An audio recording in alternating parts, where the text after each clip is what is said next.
Hello, my darling. How are you this morning? I'm great, darling. I'm great this afternoon. Today, it's like I'm done. They're like our little tripod. My little tripod is done. It's like I'm ready to retire. So you guys pull on me so much. Yay! Alright, so today we are going to study etiquette and manners. Yay! Until we can get to London. Until we can get to London, we're going to use Emily Post's etiquette book. Peggy Posts. Anna Posts. Who are these posts? I don't know who these posts are, but You know etiquette. it looks legit. And it's the color of Tiffany. I know, I love it. So we're going to start with chapter 1. Part 1, everyday manners. Etiquette every day. Okay, so we're gonna read this, summarize it, and try to implement it into our daily lives, day by day, chapter by chapter. Amen. Okay, guidelines for living. Chapter 1. I like it. It's really good. It's really good.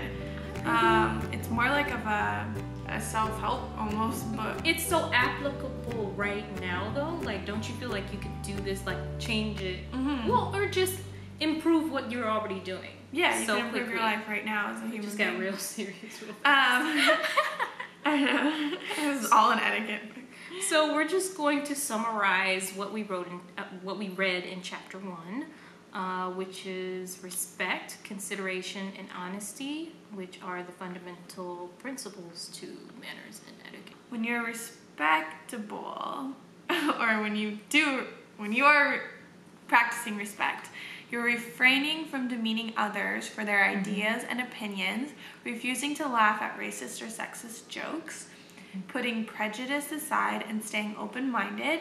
We show respect not just by what we refrain from doing, but also by intentional acts, such as being on time, dressing appropriately, or giving our full attention to the person or people we're with. And I think that's So no being on your phone. yeah, that's a really When you're with big someone? thing. And I have heard that before, like from older people. It's like, oh my God, if I ever see a person on the phone while we're at dinner, where they ban their children from doing that at dinner.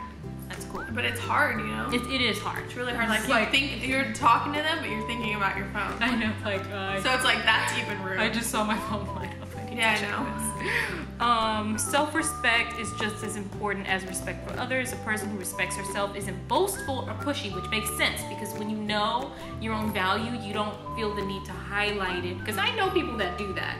Like, they are so like, oh yeah, I did this, and I do that, and I'm doing this. And I'm just like, Like, I'm not hating, it's just like, I don't understand why a person would feel the need to do that if they know they're already great. And I honestly, personally, never do that. Insecurity. That's insecurity. Yeah. I know someone like that. Because, like, I don't know how to tell you, but you need to read this book. She's secure in a way that inspires confidence in others. That's great. So good. So you're like giving back. Yeah, like your thought is to, you know what, how can I make this person feel good and comfortable around me? Etiquette and manners. Look at this. Understanding that integrity and character are what really matter. I love it. And then we highlighted. You need to have consideration and honesty. Two other essential qualities: graciousness and kindness. Courteous people are flexible, willing to adjust their own behavior to the needs and feelings of others while maintaining their integrity. Courteous people are forgiving and understanding that nobody is perfect. They would never embarrass or judge someone for a mistake in form, such as using the wrong fork or introducing people out of order.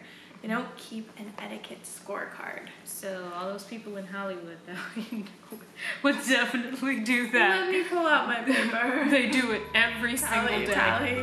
When you go to the lounge or you're out and about, there's somebody always trying to point something out about somebody. Like, oh, like, she's not doing this right. And that's why, you know, that's why she's not going to get to where she wants to go. Oh, I know. Everyone has an opinion. Everyone's talking, bad manners. And then they think they're all bougie and classy, when they're really not. They're rude, and they need to read Emily Post's Etiquette and Manners book. Wait, there's some more. Okay. Oh, the summary. You're right. Yes. Etiquette is fluid. It's for everyone, current, and unpretentious. so many people need this advice, I swear. And it's like, when you think of etiquette and manners, you think of pretentious people probably because we watch too many movies. Right. You think of etiquette and you're like, oh, they're snobby. It literally says, not snobbish. A polite person doesn't try to be someone he's not, nor does he look down on others. I love it! And that is your first day of etiquette class. So we're gonna try to apply that to today. Okay. Let's go. Well, yeah, we're a little behind on time, but it's fine. We understand each other's realm of life. It's etiquette. It's to etiquette. understand a person's flaws.